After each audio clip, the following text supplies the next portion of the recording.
Hello students, स्वागत है आप सबका आपके अपने YouTube चैनल कंप्यूटर ई नोटबुक पर। आज हम आपके लिए लेकर आए हैं यूज़र डिफाइंड फंक्शंस।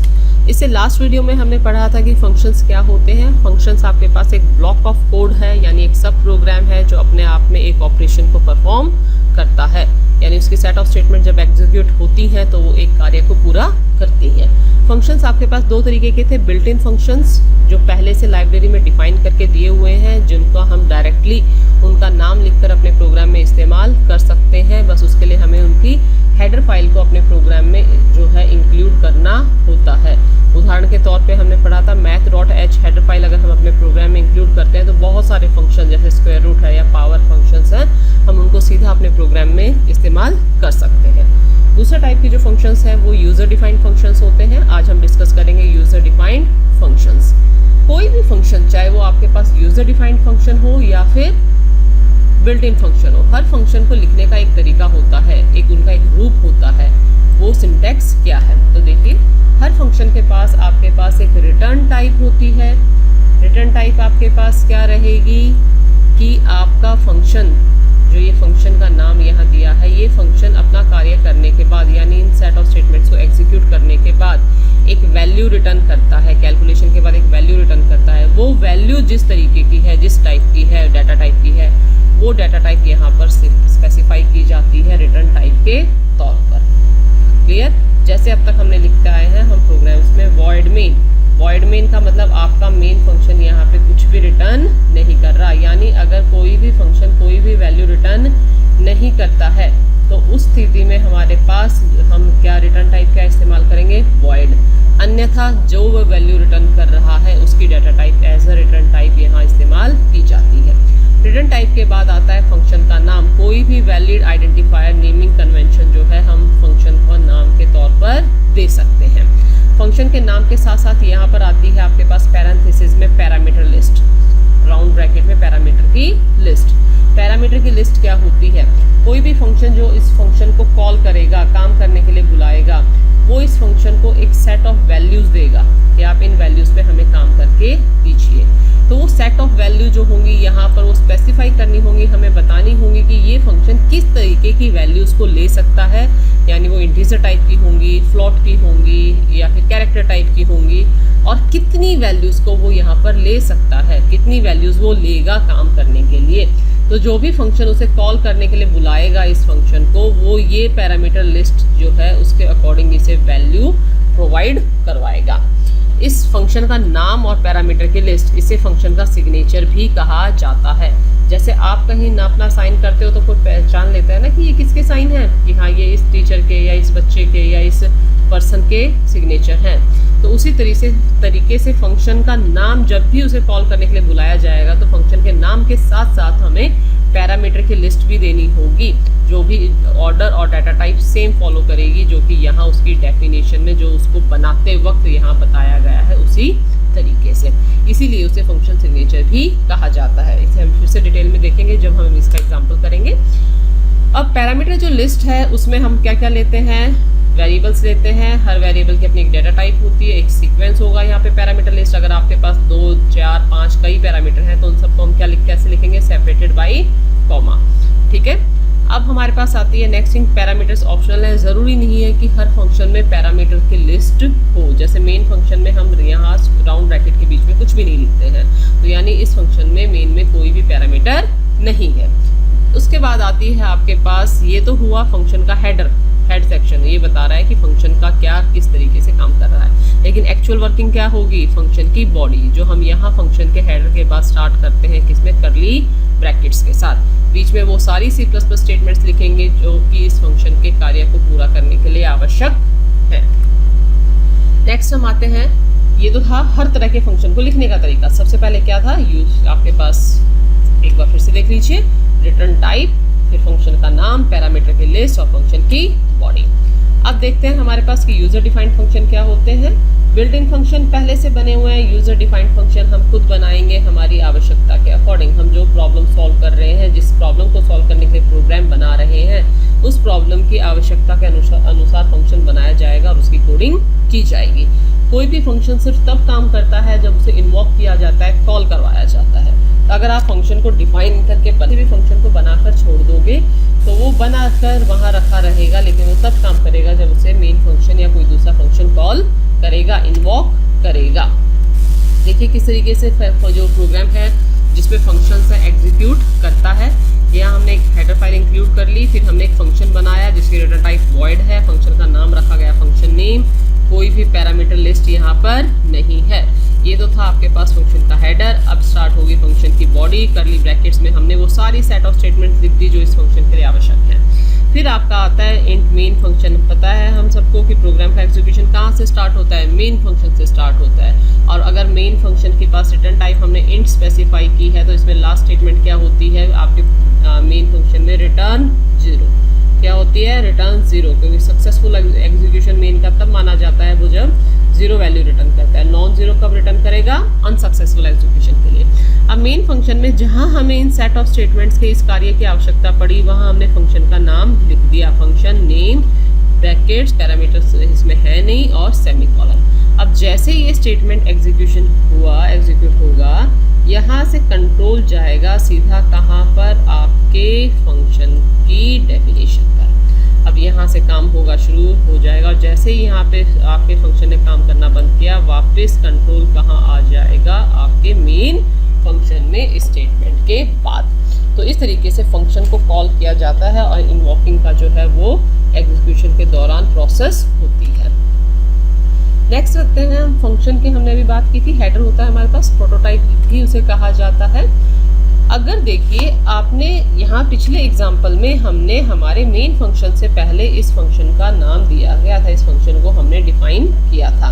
लेकिन अगर इसमें हम ये जो सेट ऑफ दिस स्टेटमेंट है ये यहाँ नहीं रखते, ये यहाँ नहीं होती, और सीधा हम यहाँ आते इंट मेन पे, और फिर हमने यहाँ लिख दिया फंक्शन नेम, तो क्या होता, तो ऐसी स्थिति में आपका कंपाइलर एरर शो करता, क्योंकि उसे नहीं पता कि वाकई में कोई ऐसा फंक्शन इस प्रोग्राम में एग्जिस्ट करता है, उसकी एग्जिस्टेंस है और वो काम में लाया जा सकता है। जब कंपाइलर को पता ही नहीं तो कंट्रोल को कहाँ मूव करेगा, तो वो क्या शो करेगा, एरर शो करेगा। तो कोई भी फंक्शन इस्तेमाल करने से पहले उसकी डिक्लेरेशन होनी ज़रूरी है। जैसे हम करते थे, जो भी वेरिएबल हम यूज़ करते थे इंट ए, तो हम उसको पहले डिक्लेयर करते थे, बिना डिक्लेरेशन के हमें क्या पता ए क्या चीज़ है, कंपाइलर क्या जानेगा ये ए क्या है। तो उसी तरीके से फंक्शन नेम आपने डायरेक्टली इस्तेमाल कर लिया अगर, तो उसे क्या पता ये क्या चीज़ है, तो उसे पहले आप डेफिनेशन चाहे बाद में दें, डेफिनेशन चाहे आप मेन के बाद लिख दें, लेकिन उसकी प्रोटोटाइप, उसकी डिक्लेरेशन आवश्यक है उसके इस्तेमाल होने से पहले, चाहे वो मेन के अंदर हो चाहे वो मेन से बाहर हो।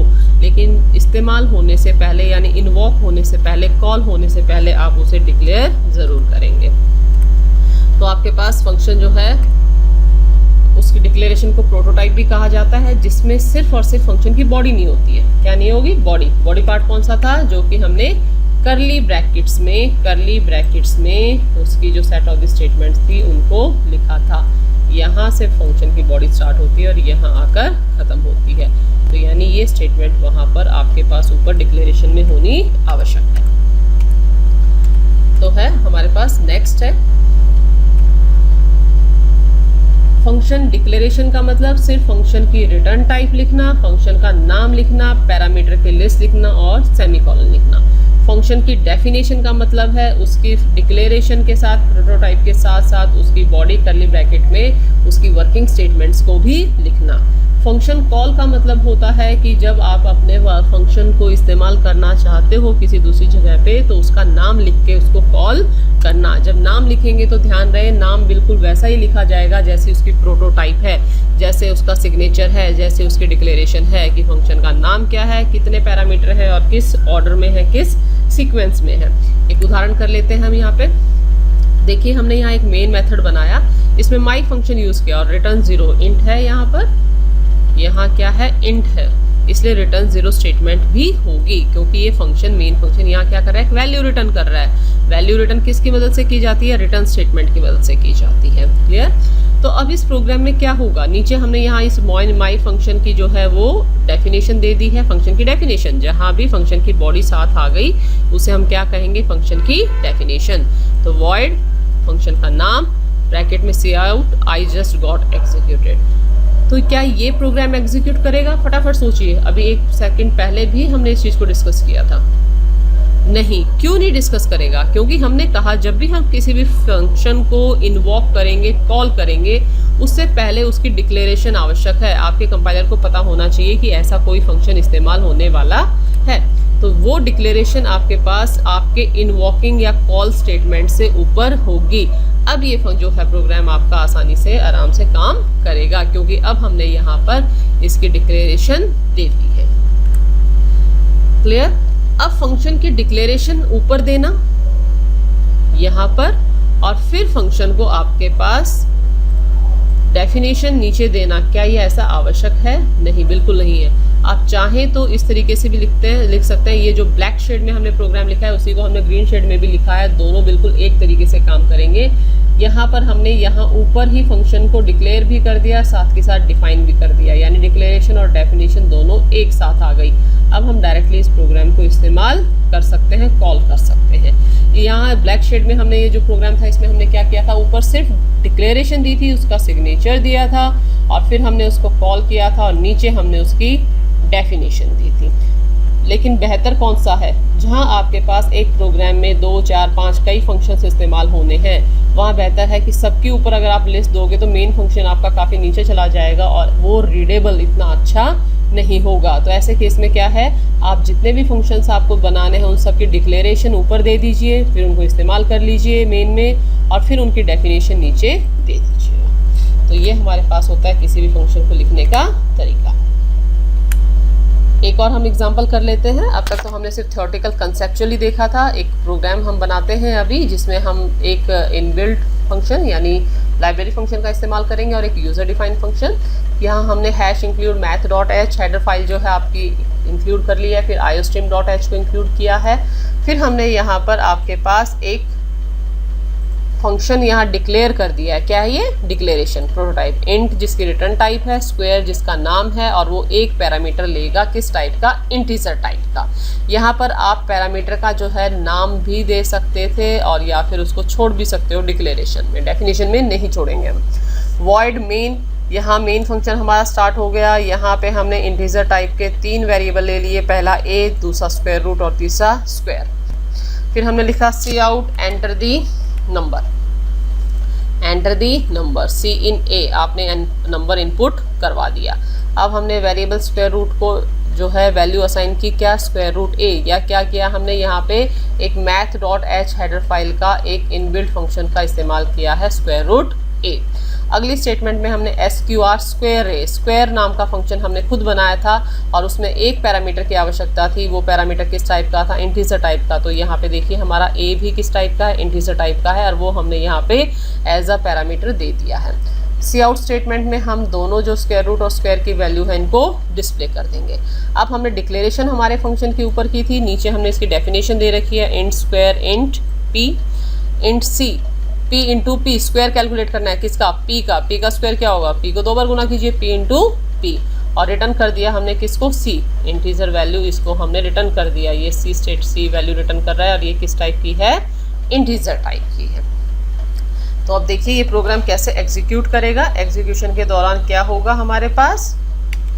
सबसे पहले आपके पास स्टेटमेंट आएगी एंटर द नंबर 25। आपने 25 जो है एंटर द नंबर, आपने एक नंबर एंटर कर दिया, a क्या है वो? 25। फिर आया आपके पास स्क्वायर रूट, यहाँ से कंट्रोल कहाँ चला गया? आपकी math dot H header file में जहाँ इस फंक्शन की डेफिनेशन है कंट्रोल वहाँ चला गया। स्क्वायर रूट कैलकुलेट हुआ, वैल्यू कितनी आई? 25 का स्क्वायर रूट कितना होता है? 5। तो स्क्वायर रूट वेरिएबल जो है इसको क्या वैल्यू मिल गई? 5। और यहाँ से कंट्रोल आपके पास यहाँ आ गया। फिर आया SQR is equal to square a, यहाँ सेमीकोलन आएगा। यहाँ से कंट्रोल सीधा कहाँ गया? आपकी फंक्शन की डेफिनेशन पे, स्क्वायर स्क्वायर ए की वैल्यू किस में कॉपी हो गई? p में किसकी वैल्यू कॉपी हो गई है? a की वैल्यू कितनी एंटर की गई थी? 25। तो ये p की वैल्यू कितनी हो गई है? 25। तो यहाँ p इंटू पी, 25 इंटू 25 यानी c की वैल्यू कितनी हो जाएगी? 625, 625। रिटर्न c, ये वैल्यू हमने रिटर्न कर दी। ये वैल्यू जब रिटर्न हुई तो यहाँ पे कोई ना कोई वेरिएबल चाहिए ना जो रिटर्न वैल्यू को हैंडल करेगा। जैसे अगर मैं आपको एक रजिस्टर देती हूँ काम करने के लिए कि इसमें अटेंडेंस लगा कर लाओ या नोटबुक इस असाइन वर्कशीट में काम पूरा करके लाओ, तो आप मुझे क्या दोगे, वो वर्कशीट वापस करोगे। तो मुझे वर्कशीट को रखने के लिए, हैंडल करने के लिए एक वेरिएबल चाहिएगा। तो वो वेरिएबल किस टाइप का होगा, उसी टाइप का जिस टाइप का कि ये आपके पास फंक्शन वैल्यू रिटर्न करेगा। तो ये स्क्वायर फंक्शन क्या वैल्यू रिटर्न कर रहा था, इंटीजर टाइप की, इसलिए हमने यहाँ पे इस तरफ एक इंटीजर वेरिएबल रख लिया ताकि जो वैल्यू स्क्वायर हमें ला कर देगा वो हम स्टोर कर पाएँ, मेमोरी में उसको स्टोर सेव कर पाएँ। अब आपने ये दोनों फंक्शंस को कॉल कर लिया है। Square root of enter number is square root, क्या कैलकुलेशन हुई थी 5, यस, कितनी वैल्यू थी इसकी 5। फिर है square of enter number is SQR, SQR की क्या वैल्यू रिटर्न मिली थी हमें 625, तो ये यहाँ प्रिंट हो गई 625। इस तरीके से आपके यूजर डिफाइंड फंक्शंस काम करते हैं। आज की वीडियो में बस इतना ही। इससे नेक्स्ट वीडियो में हम लेकर आएंगे कि एक्चुअल पैरामीटर और फॉर्मल पैरामीटर क्या होते हैं और फंक्शन को कॉल करने के क्या अलग अलग तरीके हैं। तब तक यूट्यूब चैनल को देखते रहिए, बेल बटन पे नोटिफाई कर दीजिए। अगर आपने नहीं किया है सब्सक्राइब अब तक चैनल को, तो सब्सक्राइब ज़रूर कीजिएगा। वीडियो को लाइक और शेयर करना मत भूलिएगा। Thank you for watching.